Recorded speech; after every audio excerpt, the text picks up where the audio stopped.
People in the Sunbright community continue to clean up. This after a tornado touched down. It was an EF1 packing winds more than 100 miles an hour. It ripped through town Tuesday evening. 10 News reporter Lauren Davis shows us the local support and help coming from outside that small community.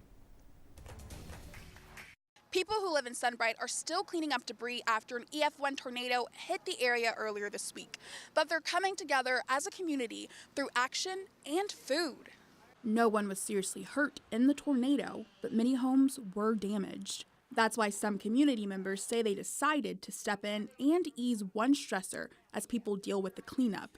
Cooking and serving food for people and just making sure that, and also the workers, and make sure they've got something to eat and take a little break from cleanup, and anybody in the community that needs a meal. They say they wouldn't want to live anywhere else. It's a small community, and you just pitch in.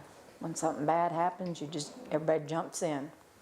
There's no questions, you just do it.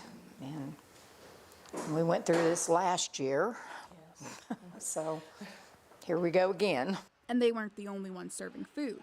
The Knoxville branch of Rapid Relief Team came out to feed people helping too. We do some reactive and some proactive. So when we have know of a tornado nearby, we'll go see if we can do anything to help. And what we mostly do is we'll serve meals to recovery workers. Congressman Chuck Fleischman says TEMA will be on the ground on Friday to assess the damage. In Sunbright, I'm Lauren Davis. Red Cross volunteers are on the ground in Sunbright. They opened a shelter the night of the storm. They said no one used it, though. Volunteers found 8 homes with major damage in the area, and families who need assistance, they should call this number. It's 1-800-RED-CROSS or apply for assistance on the Red Cross website.